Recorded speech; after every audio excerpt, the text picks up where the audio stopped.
Bonjour à tous et bienvenue dans cette nouvelle vidéo de votre podcast Le Pharmapreneur et plus particulièrement dans cette série de vidéos du quotidien d'un pharmacien, mon quotidien en tant que pharmacien titulaire au sein de la pharmacie du Manoir. Dans ces vidéos, je te partage donc mon quotidien au sein de la pharmacie, je te partage également mes interactions avec les représentants commerciaux, avec mes collègues de la pharmacie, mais également avec mes confrères du groupe des Avengers, le groupe avec lequel nous faisons pas mal de rétrocessions, avec mes partenaires et associés de la pharmacie des Emmurés, des deux pharmacies de Pavilly.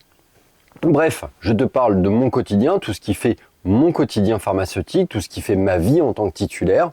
Je t'expose mes problèmes, je t'expose également les solutions, je t'expose les sujets sur lesquels je travaille semaine après semaine.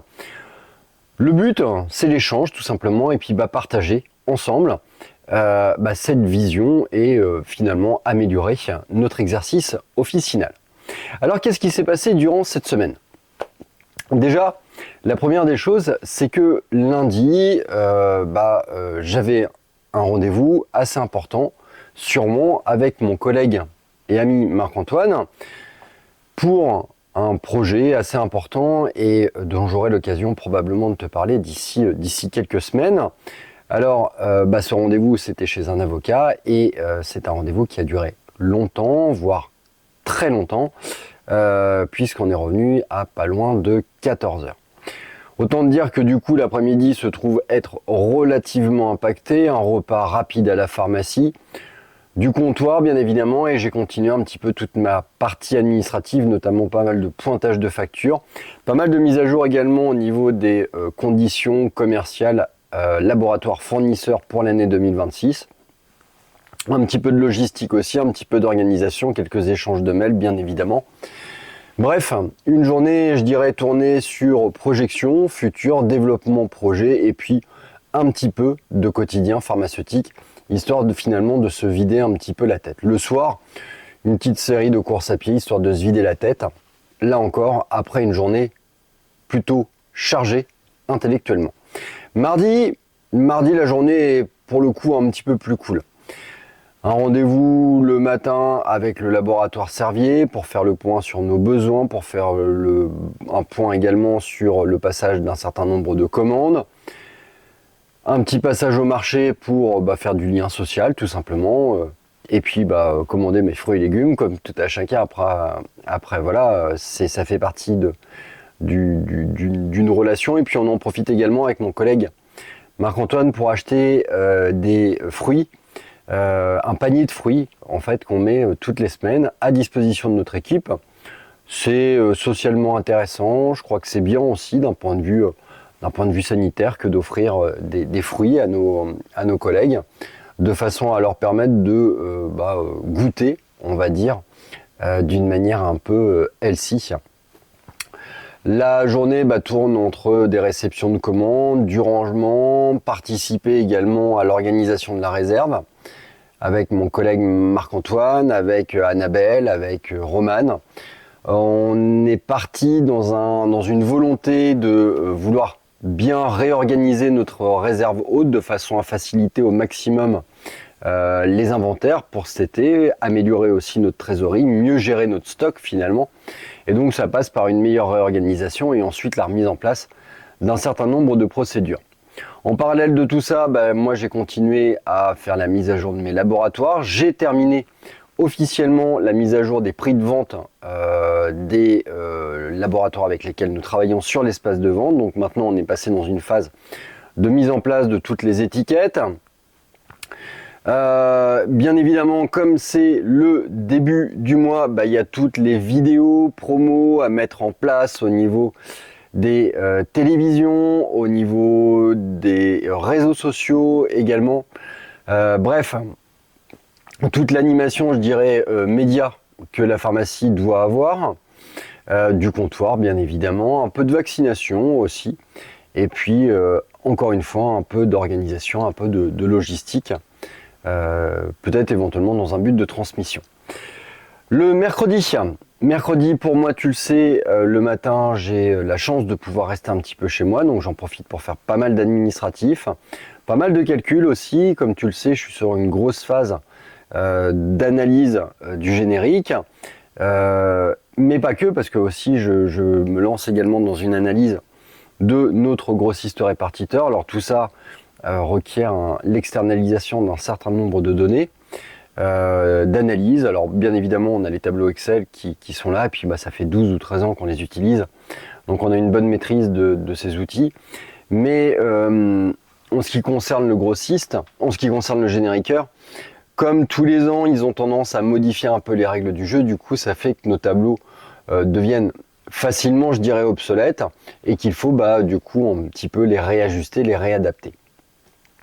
J'ai eu également l'occasion d'avoir Jonathan Bayrel, le directeur régional de Buis-Guéran, qui m'a assuré la transmission des différents documents que je souhaite avoir pour pouvoir approfondir mon analyse de notre partenariat 2025 et ensuite passer à l'année 2026.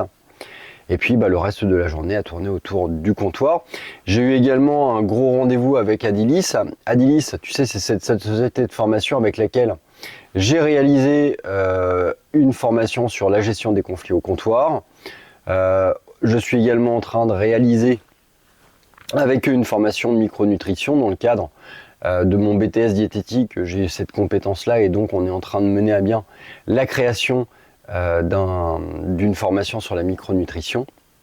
Et puis c'était l'occasion, sur ce rendez-vous d'une heure également, de faire un point sur la réalisation de webinaires qui ont été réalisés par Adilis autour de la gestion des conflits au comptoir. Faire un peu les points positifs, les points négatifs, voir un petit peu les axes d'amélioration. C'était également l'occasion de préparer mon intervention que je vais réaliser au mois de septembre durant le congrès national des pharmaciens, également tournée sur la gestion des conflits au comptoir. En ce qui concerne la journée de jeudi matin, comme tu le sais, je ne travaille pas, donc j'ai été courir. Et là, à titre exceptionnel, en fait, j'ai dû me rendre à la fac, tout simplement parce qu'avec Marco, on a eu la chance d'être invité à présider la thèse de notre ancienne étudiante en pharmacie, Romane. Donc Romane, elle a présenté une thèse autour de l'utilisation et de l'intérêt de l'utilisation de l'Abrysvo chez la femme enceinte dans le cadre de l'immunisation maternelle et fœtale contre les infections au VRS. Une thèse très intéressante, dans une bonne ambiance. Romane a soutenu ça d'une manière parfaite. Alors on avait eu l'occasion de préparer cette thèse, de regarder un petit peu ce qu'elle avait fait. Moi je lui avais transmis auparavant éventuellement les 3 questions que je serais peut-être amené à lui poser. Voilà, et ça a été un moment très agréable. Et puis c'est toujours très intéressant de voir grandir, évoluer une personne qu'on a vu s'épanouir dans nos locaux. Et c'est avec beaucoup d'émotion que maintenant on va pouvoir quasiment la considérer comme docteur en pharmacie à l'issue de ces examens de 6e année que j'aurai l'occasion de faire passer aussi, et peut-être que j'aurai la chance de lui faire passer ces examens de 6e année. Bref. Il y a encore un petit peu de chemin, mais ce fut un réel plaisir. L'après-midi, pour moi, elle a tourné autour de plusieurs choses. La première, c'est la participation aux réceptions de commandes, c'est le fait de réaliser un peu d'ordonnance au comptoir, mais surtout, je dirais, la collecte d'un certain nombre d'informations dans le cadre de l'analyse du générique. L'analyse également des données Osfarm pour affiner mon analyse et me rendre compte que d'ores et déjà pour 2026, le laboratoire Buis-Guéran accuse un certain retard dans le versement de ses prestations commerciales, et ça me désappointe énormément. Également récolte d'un certain nombre de documents pour analyser les données grossistes, répartiteurs. Voilà, c'est un audit un peu général de façon à voir, parce que c'est vrai qu'on navigue dans un espèce de flou au niveau de nos partenariats, et on se bat tous les ans pour avoir de meilleures conditions, mais finalement en fait, comme les conditions sont floues, il est difficile de vérifier qu'elles soient respectées, et ça demande forcément un certain temps pour en être sûr. En ce qui concerne la fin de semaine, je serai amené à passer demain, bien évidemment, à la pharmacie, parce que j'ai un petit peu d'administratif à continuer aussi. Et puis on va terminer cette semaine tranquillement avec, en plus, la semaine prochaine, un jour férié, le lundi de Pâques. Alors c'est bien, les jours fériés, ça fait du bien, mais malgré tout, en fait, ça compresse aussi beaucoup de choses parce que derrière, on va encore avoir des rendez-vous, mardi notamment. Ce qui fait que tout ce qui doit normalement être fait sur 5 à 6 jours se retrouve compressé en 2 jours et demi. Et donc il faut forcément un peu plus densifier son travail. Voilà, une semaine relativement simple avec peu de rendez-vous. Après, comme de toute façon on est parti dans une logique à vouloir vider un peu notre stock, le nombre de rendez-vous vont forcément être limités. Je vais également m'atteler au paramétrage de l'autopilotage pour un certain nombre de laboratoires que je gère. Des laboratoires essentiellement de para, je pense, type La Roche-Posay ou type CeraVe. Peut-être que je vais le paramétrer sur certains vignettés, on va dire.